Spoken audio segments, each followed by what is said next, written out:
Good morning and thank you for being with us. This is the Local Connections with Khalil Hashim, editor of Michigan.com, a digital business magazine serving the Arab American communities in Michigan. We provide business and real estate news, loan and lending information, support for small business, and much more. Visit us at Michigan.com. Once again, thank you for being with us. The number here is 248-557-3300. Give us a call should you have a question or a comment in Arabic or in English. It's very cold today. The cleanup after the storm is underway. Be safe. We have a great program for you today. Friday, February 18th, 2022. We're going to be talking about the Russian standoff, filing taxes, home heating credit, and a new state program that would help residents pay their bills and stay in their homes. We're going to begin with the Russian standoff. The United States has threatened Russia with severe sanctions if President Vladimir Putin invades Ukraine. Putin said he does not want to invade, but he has amassed a large number of troops on the border. Will he invade, and what is the cost to the United States if he does? With us this morning, Dr. Brad Roth, a professor of political science and law and director of undergraduate studies, Department of Political Science at Wayne State University. Dr. Roth, good morning. Thank you for being with us. Good to see you. We appreciate it. Well, the United States said Putin is about to invade, and Putin said no. Who's telling the truth and who's bluffing? Well, it's very difficult to tell what's happening in this situation. It's been quite remarkable that the Bush administration, the Biden administration has been putting forward these statements, basically, warning everyone that this is about to happen, making it sound like they're thwarting Putin's efforts by disclosing Putin's plans, but seemingly doing the opposite in the sense that it's basically putting the onus on Putin to either do this or to sort of shrink away, and that doesn't seem well calculated to get Putin to back off. It seems better calculated to get him to be reckless. Absolutely, leaving no political solution there. And does it seem like he may invade? I mean, we're just guessing, but does it seem? Yeah, it's difficult to tell exactly, but it's also hard to know exactly what invasion means. So you have, on the one hand, these 130,000 troops that are in proximity, although proximity is relative. A lot of troops are based in that general area generally. It's a lot of troops, but it's not a lot of troops to conquer Ukraine. Sure. So the question is, what would the objectives of an incursion be, and how widespread would the incursion be? Putin could conceivably simply move forces into the territories that are controlled by his proxies in Luhansk and Donetsk, these two areas in the Donbas region that are controlled by pro-Russian militia. And that would, on the one hand, cross the red line, and yet at the same time, it wouldn't really change the status quo in any very substantive way.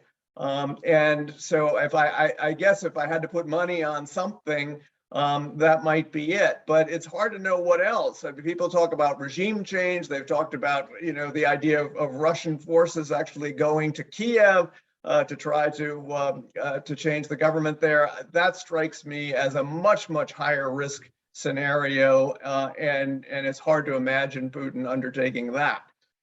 So we might see something in between those two things. Yeah. Could he support the pro-Russian militias there and let them create a trouble for Ukraine? Well, they already create trouble for Ukraine. The key problem is that you have two major breaches of Ukraine's territorial integrity going back to 2014. The first, of course, was the Russian annexation of Crimea. And that's basically something and no one can do anything about. The Russians are there formally. They assert the annexation of that part of Ukraine. And although the West refuses to recognize this and has invoked sanctions against Russia for this, the bottom line is there's no moving the Russians out of that. The other piece is what the Russians formally deny being, occupiers in, which is this Donbas region, where you have these forces that to one extent or another are basically proxy forces of the Russian government. And these forces have managed to fight to a stalemate, to maintain some parts of the territory of the Donbass, that the Ukrainian government cannot assert control over. And there's been this simmering conflict over all of this time. Has Ukraine always been independent? Well, no, and there is very complicated history here, and of course, going way back, the claim is that Kiev is sort of the origins of the great Russian Empire, going way back. It started as Kievan Rus, but a lot of this stuff is a kind of mythology. The Kiev, of course, Ukraine, in modern times, won its independence at the time of the dissolution of the Soviet Union. There is a sort of seller's regret, one might argue, on the part of authorities in Moscow. It was a very strange situation, one perhaps unparalleled in history, where the center seceded from the periphery. That is to say that the Russian Federation really occasioned the breakup of the Soviet Union because the leading political forces had control over the Russian Federation and were willing to be rid of that structure. But the problem was, of course, there are substantial Russian-speaking populations in various parts of what the Russians refer to as their near abroad. These are states that are sovereign under international law and entitled to territorial inviolability under international law, yet in a number of cases, their territorial inviolability has been breached by direct and indirect means on the part of Russia to disrupt their territorial integrity. And so Ukraine is the most blatant example of this, at least at the moment. I counted on news reports in the evening, they mentioned the word invasion like 17 times. Invasion. I mean, why now? I mean, that media pressure, that political pressure, is it because Biden, his agenda is really, is it a distraction for Biden? I mean, is Biden use it as a distraction for his failed agenda? Well, it always occurs to people when there are domestic difficulties that perhaps foreign policy crises are convenient. But I think other things are going on. The big problem here, is rooted in the aspiration of Ukraine to become part of NATO.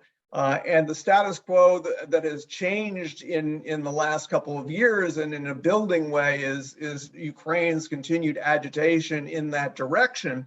And although NATO is not ready to receive Ukraine, Ukraine is making a lot of noises along these lines. And there was this long-term promise made back in 2008 to incorporate Ukraine and Georgia into NATO. And this is seen by the Russians as a direct challenge to them.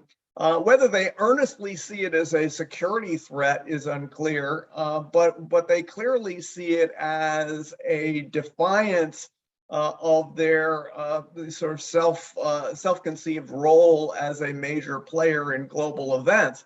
If NATO can expand into the near abroad, this is basically revealing the Russians as being powerless to control events in their sphere of influence, and that has given rise to a substantial backlash. The Russians claim that there has been an understanding that NATO would not expand into that area. How true is that? It appears to be true, but it was never made in writing, and so there's some dispute about the specific nature of it. In any event, of course, that train has long since left the station. The real question at this point is the incursion of NATO into these areas where the Soviet Union existed. And not only that, you had the Baltic states as kind of an exception. The Baltic states were unlawfully incorporated into the Soviet Union as a result of the Molotov-von Ribbentrop Pact in 1939, and so it was never recognized by the West. And so there's always been something different about Latvia, Lithuania, and Estonia. But Ukraine and Georgia are very different. And it is this that is particularly sensitive from the standpoint of the Russians. Also very important to note that the United States would never tolerate this sort of thing in its own sphere of influence, and you don't have to look back very far to major incidents over these kinds of matters. Remember that the Russians built an airport in Grenada in 1983, and that was effectively good enough reason for the United States to invade a sovereign country. And so there were other things that happened surrounding that, but that was basically what the whole thing was about. Similarly, of course, the Cuban Missile Crisis in 1962 took us to the brink of nuclear disaster. For counterpart reasons. How would it affect us if there is some kind of alleged invasion or activities there, and then the U.S. Imposes sanctions on Russia? How would it affect us? Well, it's a little hard to say. I think that the big question is going to be how it affects Europe economically. And this is a serious difficulty because of Russian supplies of natural gas to our European partners, particularly Germany. And so I think that there's going to be a substantial difficulty as a result of this. Not necessarily blowing back on the United States as such, but it's definitely going to complicate international relations in ways that seem to me to be quite unfavorable, particularly driving together the two great challengers to U.S. global hegemony in military terms, the Russians and the Chinese. One would think that the goal of U.S. policy would be to do everything possible to avoid those two countries coming together in alliance against the United States. And yet U.S. policy at the moment seems to be encouraging that very development. As you well know, in international politics, if Russia is pushing in one area, then America is pushing another. If Russia gets pushed on Ukraine, where do you think that Russia may put pressure on the U.S. or the Europeans? Is it Syria? Is it other places there? Well, of course, there's any number of ways in which the Russians can retaliate directly and indirectly. Syria is a substantial issue, and of course, the relationship between the Russians and the Israelis is remarkably complicated in that they would appear to be antagonists given the extent of Russian support for Assad. And Russian participation in activities inside of Syria that Israel sees as inimical to its national security. But actually, it also seems that the Israelis are highly dependent upon the Russians being kind of the hand of restraint in that part of the world with respect to both Syria and Iran. Exactly. And so this creates further complexities. Is there any part of this discussion I didn't raise that you think it's important for our listeners to know? Well, I would just add, I guess, that, in one sense, as a matter, the United States is standing up for international law, not only in the sense of the territorial integrity of Ukraine, which, of course, has been very substantially compromised by aggressive Russian action going back to 2014. But also this notion that sovereign states have the right to determine their own alliances. That is true as a matter of international law, but it's not true as a matter of political realism. And it's really remarkable that the United States administration is standing up for a principle that it would not, quite overtly, would not be willing to tolerate in its own sphere of influence. And that really is not only superfluous, but also, is this sort of hypothetical situation because NATO is not ready to receive Ukraine as a member of NATO anyway. The idea that we would be egging on a confrontation over Ukraine's right to be a member of an organization that won't have it is just almost beyond belief. It's amazing. And, last week they told us there's going to be an invasion. It didn't happen, and we'll see what happens. As always, we really appreciate you taking the time to be with us. Thank you. I appreciate it. Thank you so much. Take care. Bye now.